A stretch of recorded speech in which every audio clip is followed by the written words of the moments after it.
اور اگر آپ کے خون میں سود کمانے والے اپنے سودی مال سے دین کا تعاون کرتے ہیں اور لوگ ان کے مال کو قبول کر لیتے ہیں،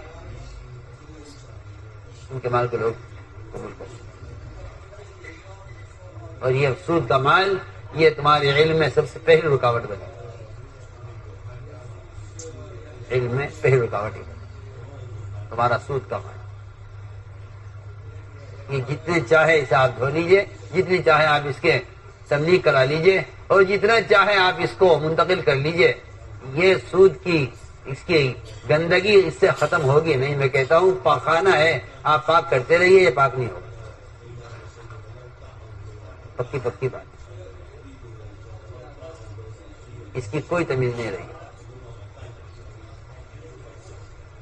اس کی کوئی تمیز نہیں رہی۔ اور نہ صحابہ کرام کا معمول یہ تھا کہ جب ان کے غلام بھی مال کما کر لاتے تھے سب جو دیکھتے تھے کہ کس طرح کمایا، تفصیل بتاؤ۔ ابو بکر صدیق رضی اللہ عنہ کا پہلا خطبہ ہے یہ مسجد نبوی کے ممبر سے خلیفہ بننے کے بعد کہ اپنے غلاموں کی اور اپنے ملازمین کی کمائی کی تحقیق کیا کرو، یہ پہلا خطبہ ہے۔ لیکن اس کی لوگ پرواہ نہیں کرتے۔ ساری دنیا کے کالج والے، ساری دنیا کے اسکول والے، ساری دنیا کا جہل پڑھنے والے وہ اپنی ذات سے مال خرچ کر کے دنیا پڑھتے ہیں اور مقروض ہو جاتے ہیں پڑھنے میں، پھر اپنے کلینک سنبھال کر بیٹھتے ہیں اور اپنی پڑھائی کا قرضہ ڈاکٹر بننے کے بعد اتارتے ہیں۔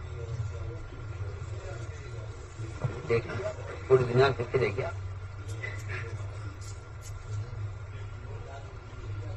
صرف بیچارہ علم رہ گیا، کوئی پیسے دے دو تو سیکھ لیں، اور باقی یہ رہ گیا دنیا کا جہل، جسے میں شروع سے جہل کہہ رہا ہوں۔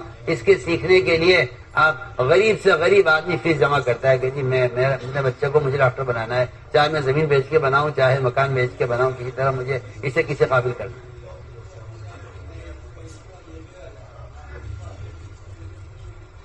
مجھے حیرت ہے کہ اللہ کا علم حاصل کرنے کے لیے اللہ کے راستے میں خرچ کرنا ہے، کہ اللہ کے راستے میں خرچ کرنا سب سے بڑا خرچ کرنے کا راستہ علم ہے، خرچ کرنے کا راستہ ہے علم ہے۔ آپ نے زیادہ کیا خرچ کیا؟ آپ علم حاصل کر رہے، آپ نے کیا پیش کیا؟ ورنہ آپ دیکھ لیجیے ساری دنیا کے کالج اسکول، ساری دنیا کے جتنے بھی دنیا پڑھانے کے ذرائع ہیں، سب میں لاکھوں میں جا کر ایک آدمی ڈاکٹر بنتا ہے، مقروض ہو جاتا ہے ڈاکٹر بننے، لیکن علم مفت کی ضرورت نہیں۔ اسی لیے اس کی میں کہتا ہوں، اسی لیے اس کی قدر بھی نہیں ہے، اس کی قدر بھی نہیں ہے۔ میں نے نہیں دیکھا کہ کوئی ڈاکٹر بننے کے بعد ڈاکٹری نہ کرتا ہو، وہ تو بے چین پھرتا ہے کہ کہیں کلینک مل جاوے، کہیں کسی بڑے اسپتال میں تقرر ہو جاوے، کسی بڑے اسپتال میں ملازم ہو جاؤں، میں ڈاکٹری پڑھی ہے۔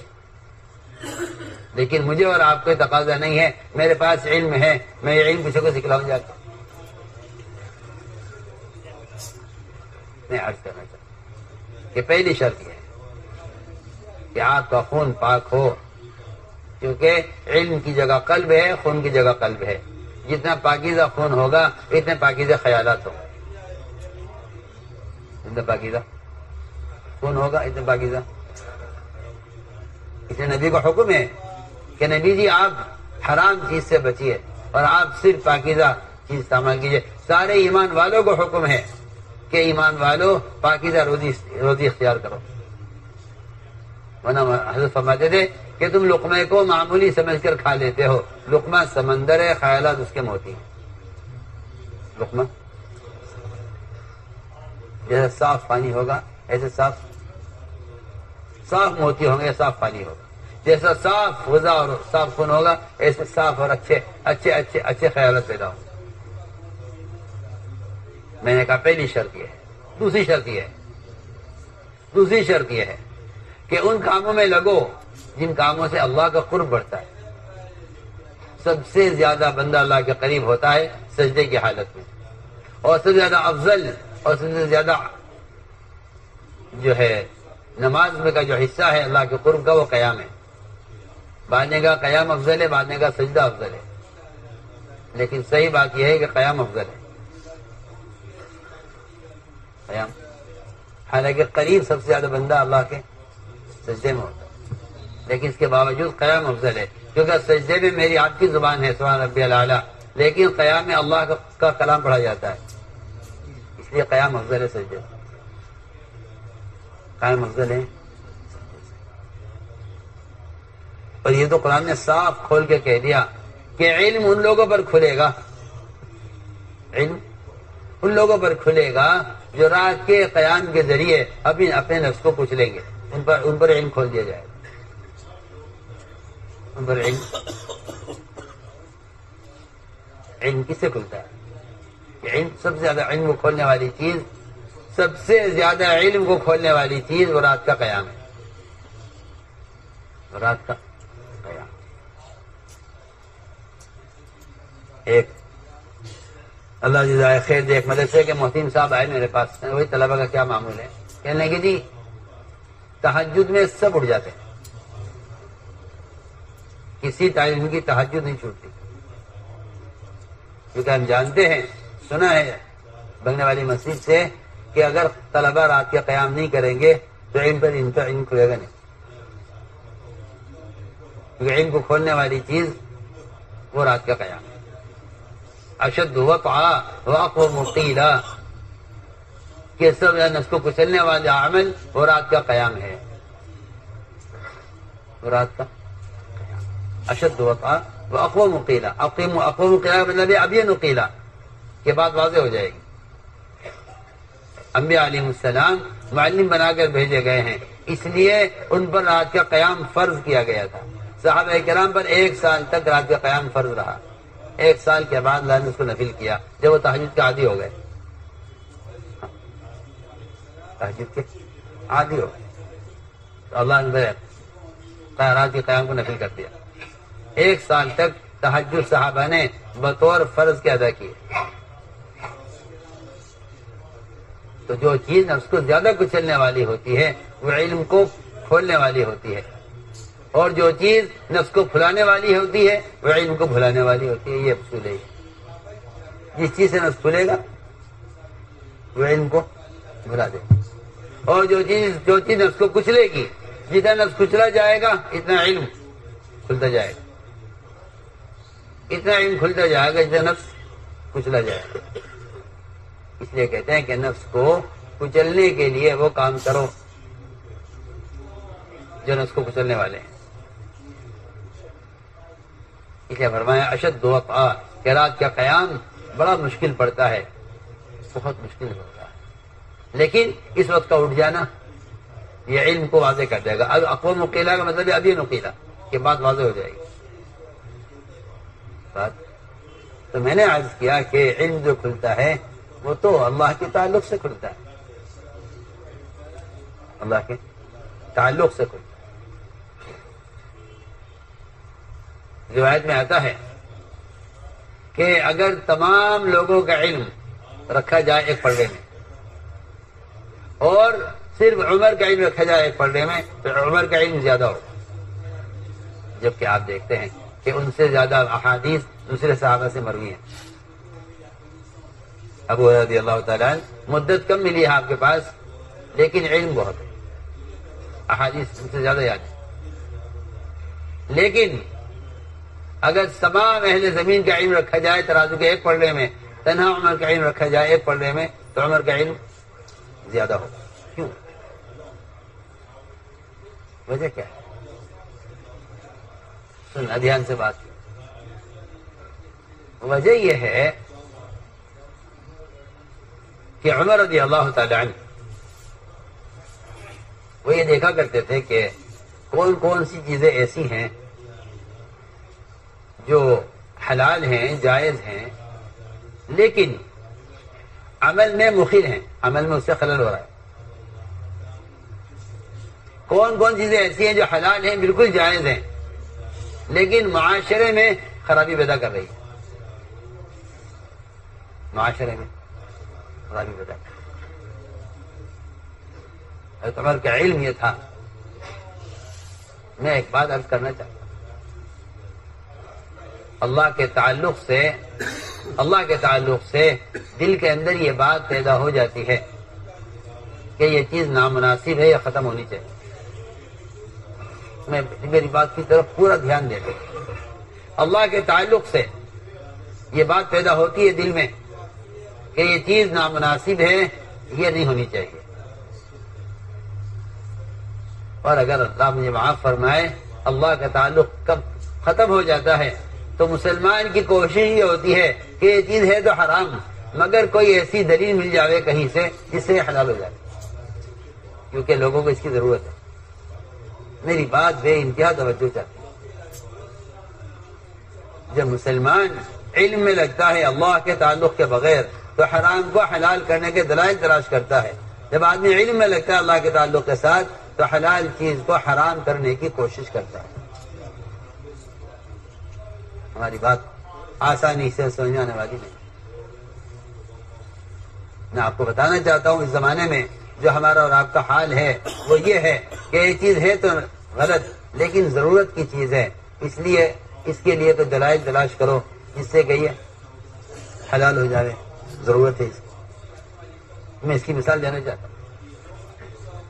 عمر رضی اللہ تعالیٰ،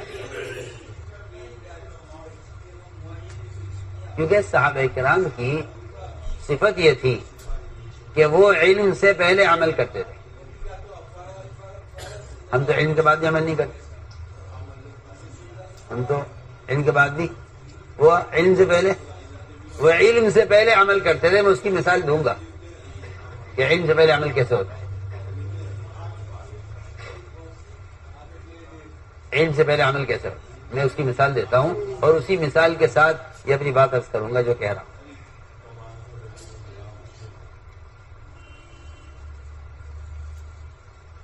شراب کی حرمت کا حکم نازل ہوا.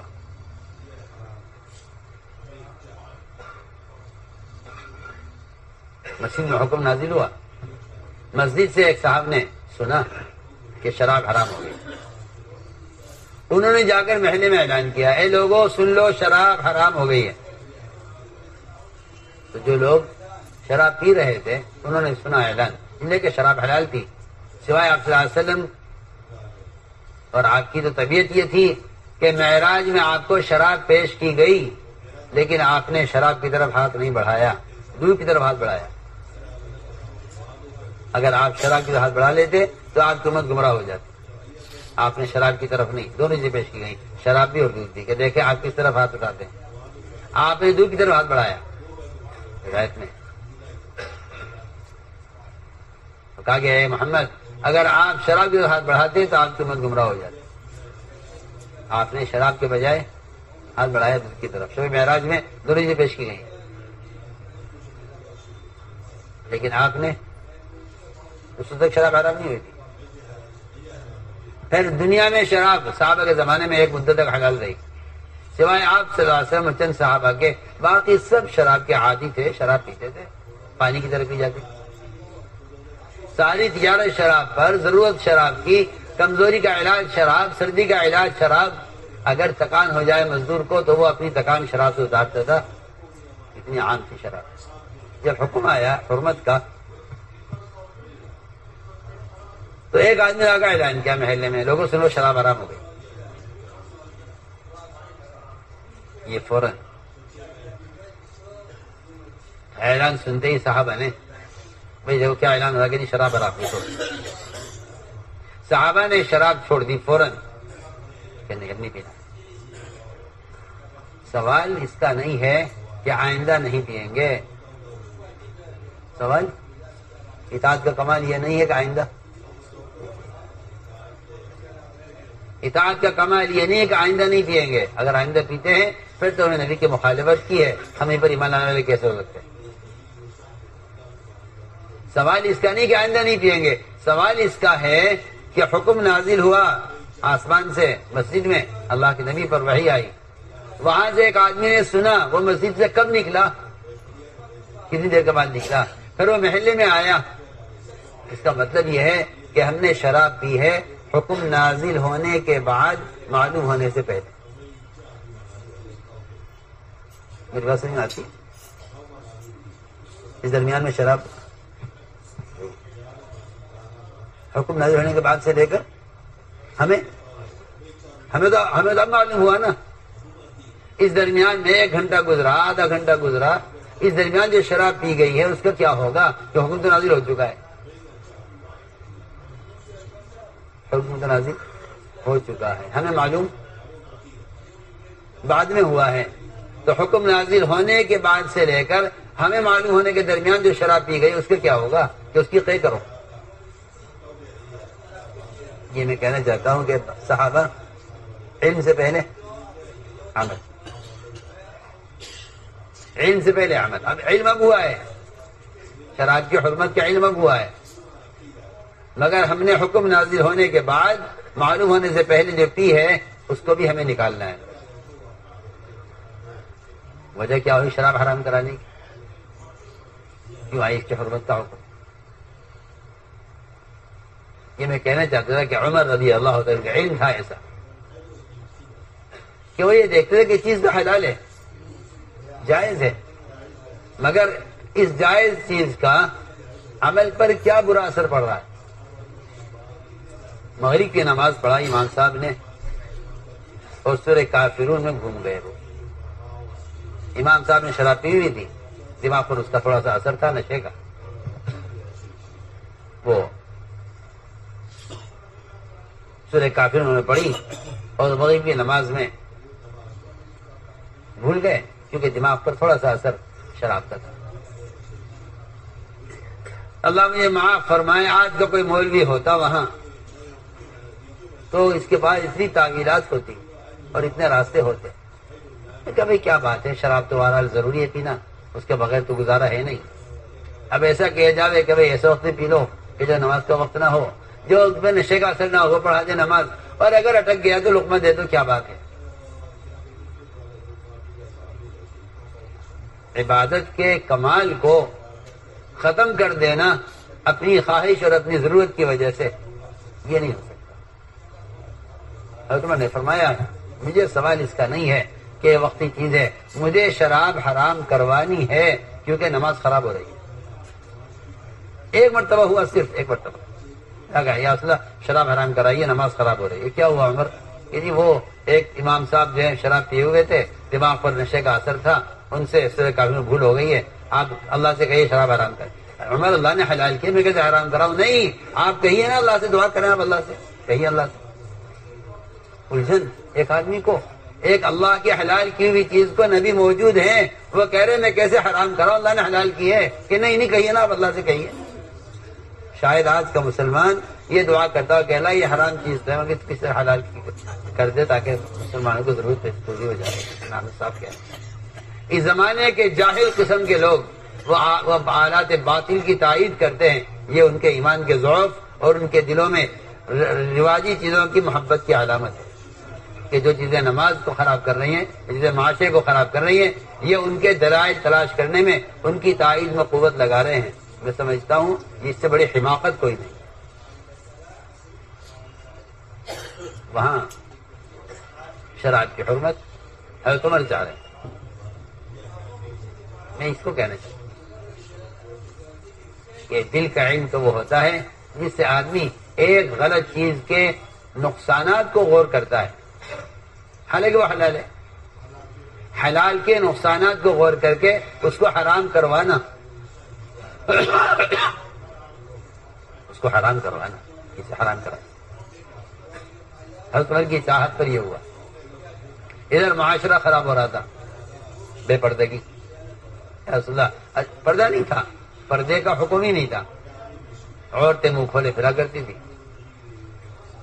حضرت عمر نے آ کر آپ سے کہا کہ یہ اچھا نہیں لگتا، آپ کی ازواج مطہرات سامنے ہوتی ہیں اور برے قسم کے فاسق قسم کے لوگ آتے ہیں اور اپنی نظر کے برے ہوتے ہیں، وہ آپ کے ازواج کو دیکھتے ہیں. آپ اللہ سے کہیے حق پردہ نازل ہو جائے، اللہ سے کہیے. آپ حضرت عمر کی چاہت پر پردہ آیا ہے، حضرت عمر کی چاہت پر شراب حرام ہوئی ہے، حضرت عمر کی چاہت پر مقام ابراہیم کو عبادت کی جگہ حضرت عمر کی چاہت پر بنایا گیا. 20 سے زیادہ موفقات عمر ہیں.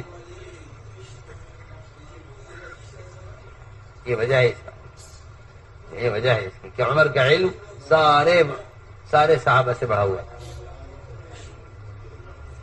حضرت عمر کا علم تمام صحابہ سے بڑھ کر۔ اور حیرت کی بات یہ ہے جو میں آپ سے شروع میں کہہ چکا ہوں کہ جو چیز علم نہیں ہے لوگ اس کو سیکھنے کی کوشش میں لگے ہوئے ہیں، جو علم ہے اس سے غافل ہیں۔ یہاں ایک علم جو منسوخ ہو چکا تھا، حضرت عمر نے توریت پڑھی اتنے بڑے عالم ہونے کے بعد، اور اتنا قرآن حدیث کو سمجھنے کے بعد مولوی صاحب توریت کہ دیکھے تو صحیح توریت میں کیا ہے۔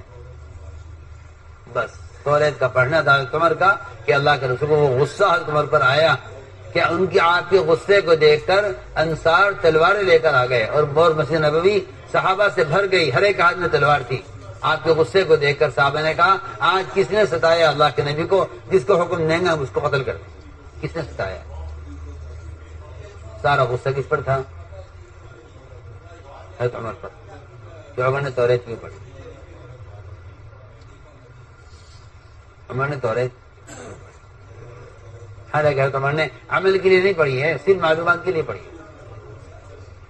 جس چیز پر عمل نہیں کرنا ہے آپ نے اس کو کیوں پڑھا؟ آپ نے اس کو کیوں پڑھا؟ اس پر عمل نہیں کرنا ہے۔ اب اس زمانے میں تو مسلمان سائنس کو علم کہہ رہا ہے جس کے عمل سے کوئی تعلق نہیں۔ اس زمانے میں وہ توریت جس پر عمل کرنے کا حکم موسیٰ علیہ السلام کے زمانے میں تھا، حضرت عمر کے صرف پڑھنے پر آپ کو غصہ آ گیا۔ پڑھیے، سوچیے، آپ غور کیجیے۔ توریت جو علم ہے منسوخ ہو چکا، اس کو عمر جیسے عالم نے سیکھا، اس پر اتنا غصہ آیا۔ جو چیز سرے سے علم ہی نہیں ہے مسلمان اس کو سیکھ لے اور علم حاصل نہ کرے، بتائیے اللہ نے کو کتنا غصہ آئے گا قیامت کے دن؟ سوچیے۔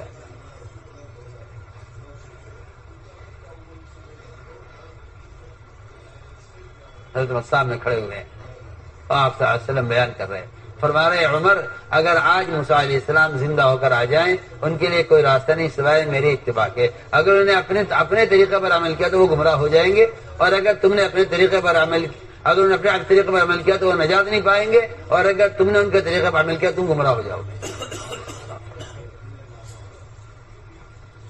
میں نے عرض کیا کہ یہ تھی بات کہ علم سے کہتے ہیں کہ آدمی کو حلال چیزوں کے مفاسد نظر آئیں اور حرام چیزوں کے حلال چیزوں کو نقصان نظر آئے۔ لیکن اس زمانے میں مسلمان کو حرام چیزوں کے منافع نظر آ رہے ہیں اور وہ اس کو ان کی حلت کی کوشش میں لگا ہوا ہے، حلال ہو جائے کسی کا۔ اور دلائل کی تو کیا بات ہے، میں آپ کو بتانا چاہتا ہوں کہ دلائل تو ایسے ایسے مل جائیں گے آپ کو کہ آپ کو ایک غلط چیز کو حلال کرنے کے دلائل خود مل جائیں گے۔ غلط چیز کو حلال کرنے کے دلائل خود مل جائیں گے، دلائل کا ملنا کوئی مشکل نہیں، دلائل کا ملنا کوئی مشکل نہیں ہے۔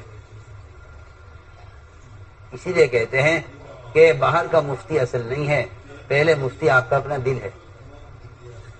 باہر کے مفتی صاحب سے آپ جب حالات رکھیں گے تو وہ کہیں گے سوچ کر کہ ہاں بھائی عموم بلوا کی وجہ سے کہا جا سکتا ہے چلو جائز ہے، تو بیچارے اللہ مجھے معاف فرمائے، مجھے اس کا بڑا افسوس ہے۔ میں بلوا کہ ہاں جی کیا کریں، آج کل کے حالات میں اس کی اجازت دے دینی چاہیے، آج کل کے حالات ایسے ہیں۔ حدیث میں کیا ہے؟ حدیث میں استفتی قلبک، اپنے دل سے پوچھ تیرا دل کیا کہتا ہے۔ ایک صاحب آئے پوچھنے لگے کہ جی وہ میں قرآن موبائل میں پڑھتا تھا کیا کروں؟ میں نے کہا اپنے دل سے پوچھ لو، تم پیشاب کے برتن میں پانی پی کے دیکھو تمہیں کیسا لگتا ہے، نیا خرید لاؤ، پیشاب کا نیا برتن بازار سے خرید کے لاؤ، اس میں تم بیٹھ کر پانی پیو، تمہیں اپنے دل سے پوچھو تمہیں کیسا لگتا ہے، بس اتنی سی بات ہے۔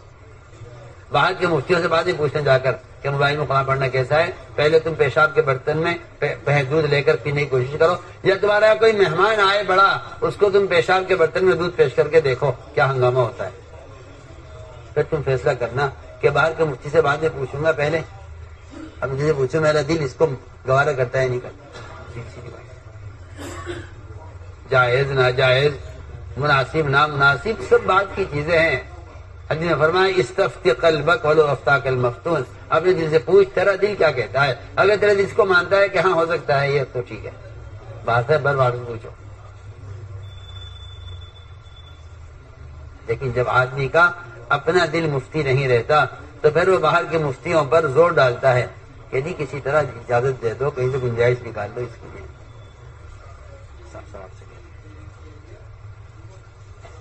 ورنہ بات صحیح یا غلط، مناسب یا نامناسب، اس کا فیصلہ آدمی کا اپنا دل کرتا ہے. اس لیے فرمایا استفتی قلبک. لیکن بس بات یہ بھی یاد رکھنا کہ ہر ایک کا دل اس قابل نہیں ہوتا. اس لیے کہتے ہیں کہ اللہ کے تعلق سے اپنے دل کو اس قابل بناؤ کہ وہ ناحق کا انکار کرے، حق کو قبول کرائے. اسے میں کہہ رہا ہوں شروع سے کہ یہ ہے حدیث میں دل کا علم. یہ ہے دل کا علم. یہ نفع دے گا. دل کہے گا نا، دل مانتا نہیں، اس کو اچھا نہیں لگتا. حضرت عمر کا قلب نہیں مانتا تھا کہ نہیں اچھا نہیں لگتا کہ شراب کے نشے میں نماز ہو. شراب کو ختم کرنا چاہیے. شراب کو ختم کرنا. تو میں نے ایک بات عرض کی ہے کہ یہ ہے تقویٰ، اور یہ کیفیت اللہ کے تعلق سے پیدا ہوتی. یہ کیفیت اللہ کے تعلق سے پیدا ہوتی.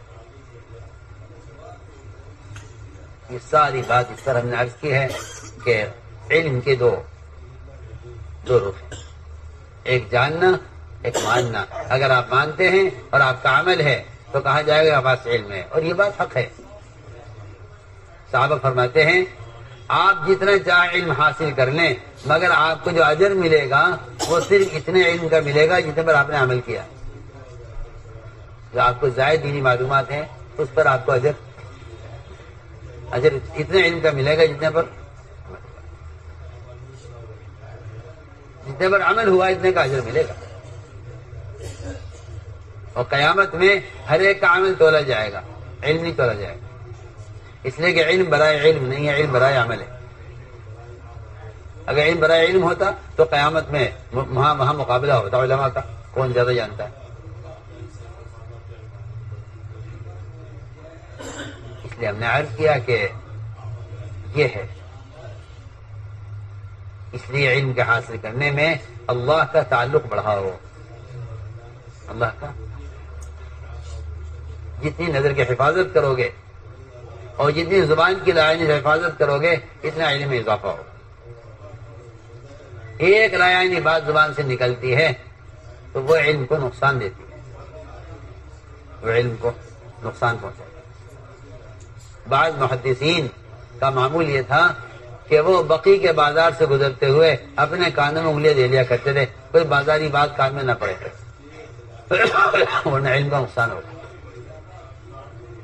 علم کا نقصان کانوں میں انگلیاں دے لیا کرتے تھے بعض محدثین بقی کے بازار سے گزرتے ہوئے کہ باہر کی بات کان میں پڑے گی تو جو علم ہے وہ متاثر ہوگا. اور شداد بن اوس رضی اللہ تعالیٰ عنہ نے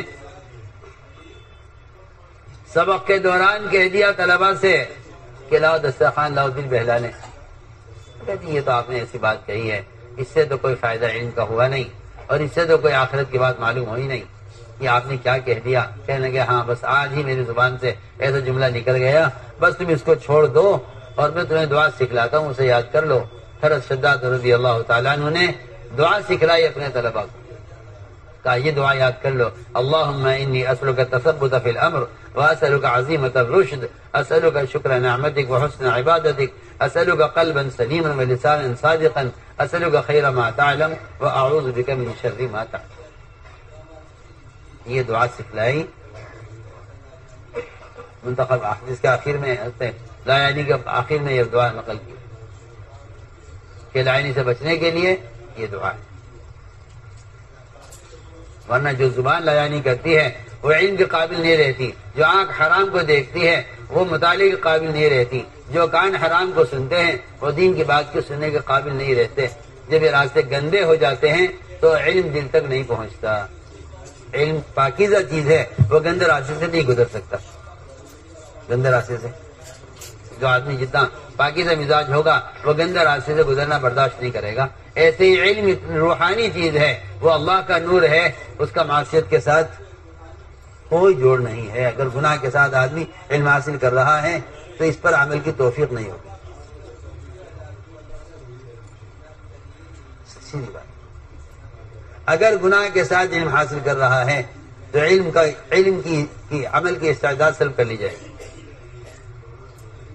عمل کی استعداد سلب کر لی جائے گی اگر گناہ کے ساتھ علم حاصل کر رہا ہے.